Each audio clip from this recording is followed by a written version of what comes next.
আসসালামু আলাইকুম দর্শক, আমন্ত্রণ জানাচ্ছি beyond border sports presence dugout dialogue powered by rabbit hole BD. আমরা বিপিএল নিয়ে পোস্ট ম্যাচ অ্যানালাইসিসে আজকে যে দুটো ম্যাচ নিয়ে আলোচনা করতে যাচ্ছি, তার প্রথম ম্যাচ নোয়াখালী ভার্সেস ঢাকা।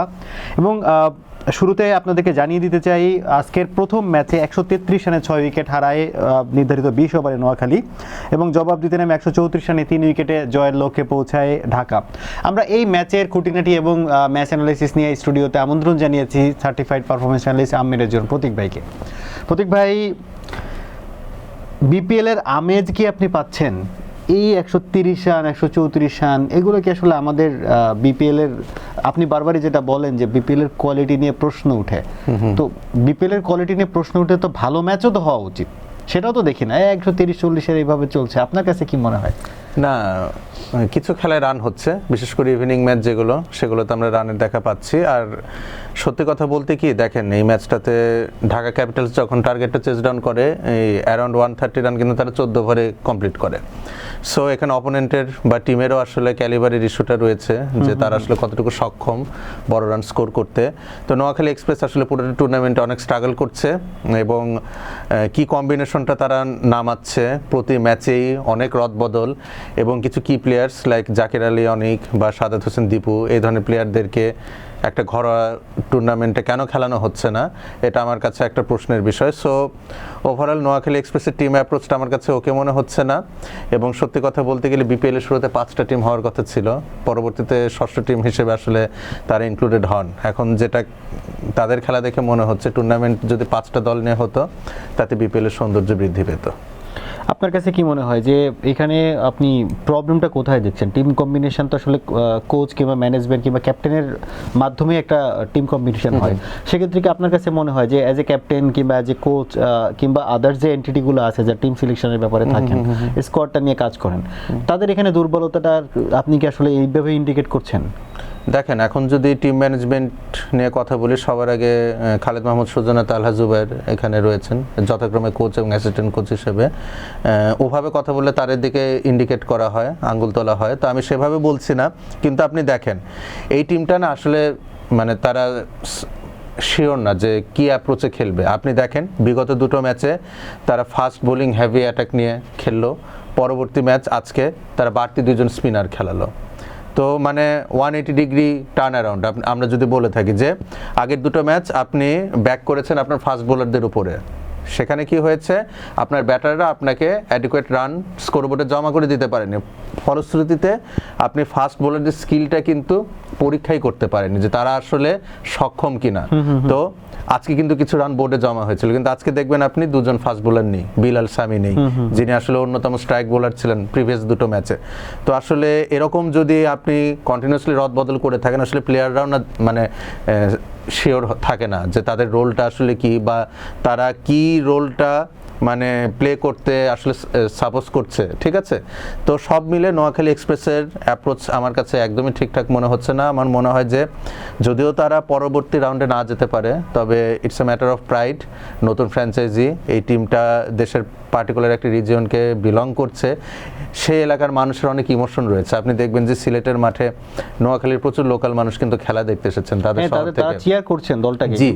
তো যেহেতু একটা প্রাইডের ইস্যু রয়েছে, আমার মনে হয় তাদের আসলে একটা মিটিংয়ের মতো করা উচিত, and it's a serious meeting, মানে লোক দেখানো মিটিং বা একদম রেগুলার যে মিটিংগুলো আমরা বলি সেটা না, একদম শুরু থেকে ভাবনা চিন্তা করা উচিত।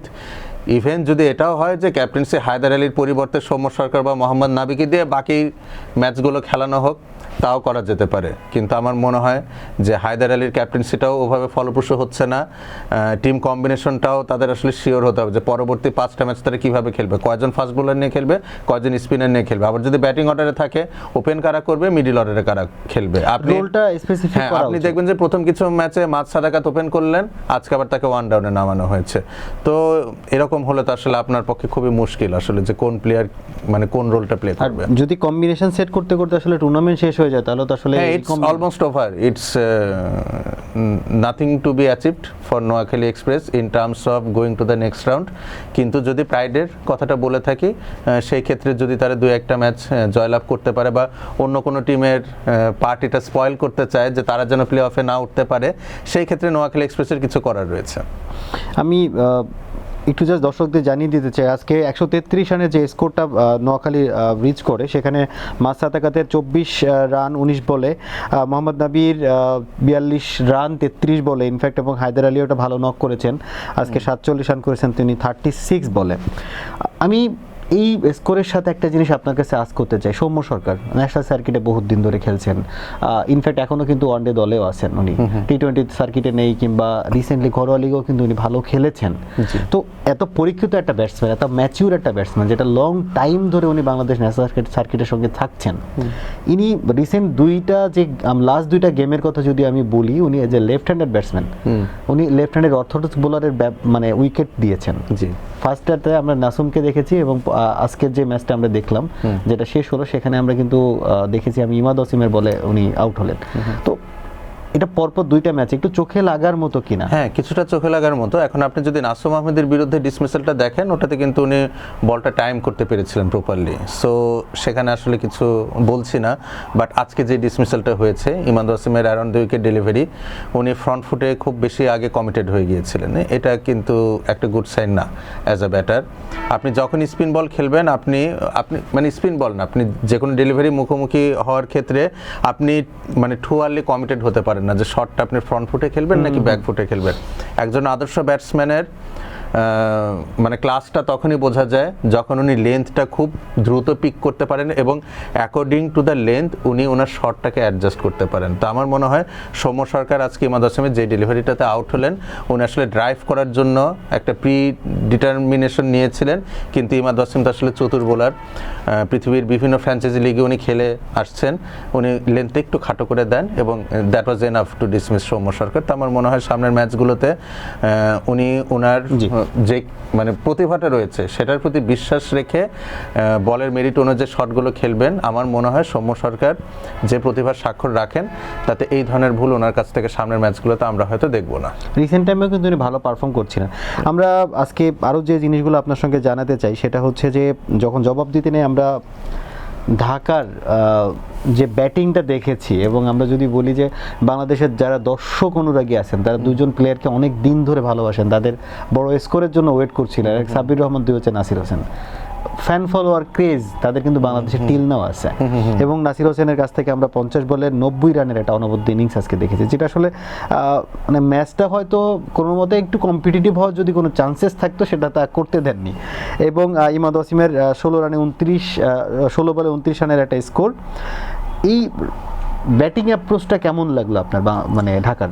দেখেন, নাসির হোসেন তো কিছুটা বুড়িয়ে গেছেন সত্যি কথা বলতে গেলে। তো একটা সময় তো উনি বাংলাদেশের গ্রেটেস্ট ফিনিশার ছিলেন। এখন তার কাছ থেকে যদি আমরা বেস্ট আউটপুটটা পেতে চাই, আমার মনে হয় তাকে একটু উপরে ব্যাট করানোই ভালো, কজ বয়ের সাথে সাথে আপনার খুব জিরোই জোরটা কিন্তু থাকে না, খুব ইজিলি বাউন্ডারি ক্লিয়ার করার যেগুলো থাকে এটা কিন্তু একটু মুশকিল হয়ে যায়। তো টিম ম্যানেজমেন্ট কিন্তু নাসির হোসেনকে ফিনিশিং রোলে চেষ্টা করেছিল এবং এটা পে অফ করেনি, এবং আমি লাস্ট শোতে বলছিলাম যে তাকে একটু উপরে খেলানো হোক, তাতে আমরা তার কাছ থেকে হাইয়েস্ট আউটপুটটা পেতে পারি।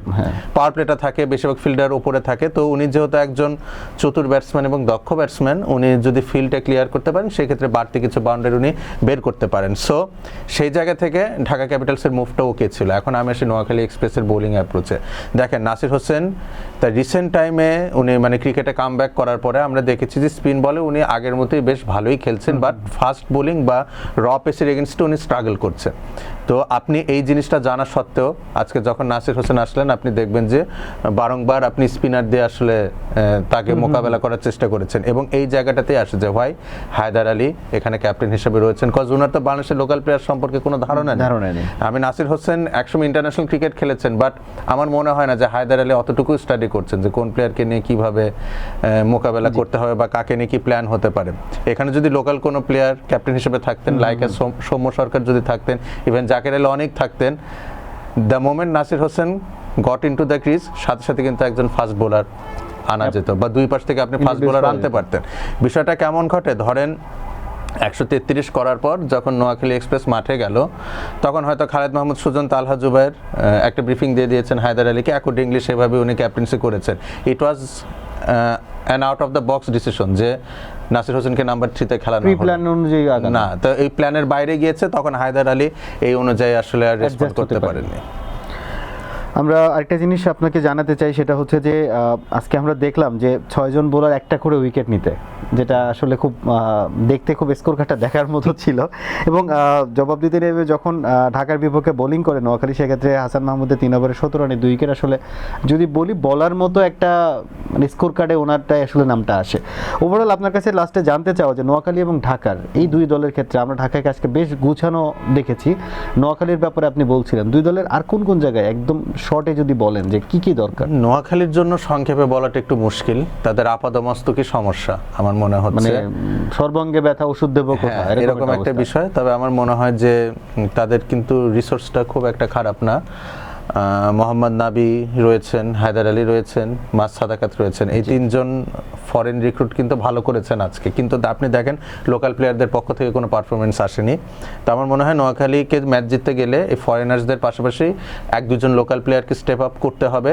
এবং আমি বারবার বলছি যে তারা যে ফার্স্টে ব্যাটিং করে আসলে এই ট্রিকটা তাদের ওয়ার্কআউট করছে না। আমার মনে হয় নেক্সট ম্যাচগুলোতে তারা যদি চেজিংয়ে আসে সেই ক্ষেত্রে। এবং গতকালকে আমরা দেখেছি যে প্রচন্ড ধস একটা দেখেছি, আগে চেজ না করে ব্যাটিং করতে যেয়ে, আজকেও সেমটা কেন আমি জানি না, এটা আসলে টিম ম্যানেজমেন্টই বলতে পারবে। না, টিম ম্যানেজমেন্ট তো বলতে পারবে, কিন্তু টিম ম্যানেজমেন্টের কোনো না কোনো প্ল্যান তো থাকবে। প্ল্যান এটাই হয়তো যে তারা তাদের বোলিং অ্যাটাকটাকে বেশি শক্তিশালী মনে করছেন এবং কিছু রান পোস্ট করতে পারলে সেটা হয়তো ডিফেন্ড করা যাবে। এই কথাগুলো আমি মানে আগের ম্যাচগুলোতেও বলে এসেছি, কিন্তু যে টোটালটা দরকার সেই টোটালটা তো আসলে দাঁড় করানো যাচ্ছে না। তো যেহেতু দাঁড় করানো যাচ্ছে না, সেই ক্ষেত্রে হয় নট আপনার যেহেতু স্ট্রেংথ আপনার বোলিং, তাহলে আপনি বোলিংটাকে কাজে লাগিয়ে কম রানে আটকে তারপরে কিছু ব্যাটার তো রয়েছে, তারা হয়তো সেই রানটা উতরে যেতে পারে। কিছুটা কি একগুঁয়েমি মনে হয় আপনার কাছে?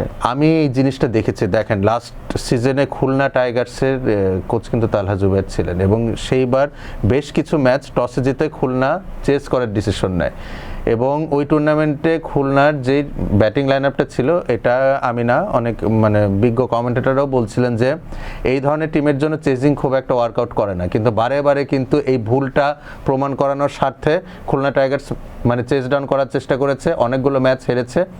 এর ফলে কি হয়েছে, তারা প্লে অফ খেলতে গিয়েছে 3 বা 4 নম্বরে থেকে। এই ভুল ডিসিশনগুলো যদি না হতো তাহলে কিন্তু তারা প্লে অফে 1 বা 2 নম্বরে থেকে যেতে পারতো, সেই ক্ষেত্রে ফাইনালে ডিরেক্ট যাওয়ার একটা অপশন থাকতো। তো গত আসরে খুলনা কিন্তু ফাইনাল খেলতে পারেনি। তো একই পার্সোনাল কিছু রয়েছেন এখানে, আমি জানি না এই জিনিসটাই কাজ করছে কিনা। গতবার বারে বারে চেস করা, এবার বারে বারে আগে ব্যাট করা। তো এখানে তো আসলে নিজেকে সঠিক বা ভুল দাবি করার কিছু নেই। আপনি ভুল হয়েও যদি দল ভালো করে সেটাই আসলে সবচেয়ে বড় প্রাপ্তির জায়গা হবে। তো দেখা যাক আসলে নেক্সট ম্যাচে নোয়াখালী এক্সপ্রেস টিম ম্যানেজমেন্ট কি ডিসিশন নিয়ে আসে। ধন্যবাদ প্রতীক ভাই। আমরা চাই এই খেলাগুলোতে আমরা নোয়াখালীকে কামব্যাক করতে দেখতে চাই, যে খেলাগুলো এখন অবশিষ্ট আছে নোয়াখালীর। এবং প্রতীক ভাইয়ের সাথে কথা মানে আমরা যেটা জানতে পেরেছি যে আসলে 6 টিম হিসেবে আসলে কিন্তু নোয়াখালী এই টুর্নামেন্টে অংশগ্রহণ করে, এবং যদি 5টা দল হিসেবে যদি ভালো করতো সেটাই আমাদের জন্য হয়তো কাম্য ছিল। কিন্তু আমরা চাই একটা নতুন ফ্র্যাঞ্চাইজি অবশিষ্ট ম্যাচগুলো জিতুক এবং কম্পিটিটিভ একটা খেলা হোক, কারণ বিপিএলের সৌন্দর্য যাতে নষ্ট না হয় সেটাও আমাদেরও কাম্য। দর্শক, আপনাদের এই বিপিএল কেমন লাগছে, নোয়াখালী এজ এ নতুন ফ্র্যাঞ্চাইজি আপনারা তাদেরকে কেমন দেখতে চান কিংবা কেমন দেখছেন, এই বিষয়গুলো আমাদেরকে জানাবেন। নাসির হোসেনের ব্যাটিং আপনাদের কেমন লাগছে সেটাও জানাবেন, এবং আমাদের সঙ্গে থাকার জন্য ধন্যবাদ। আসসালামু আলাইকুম।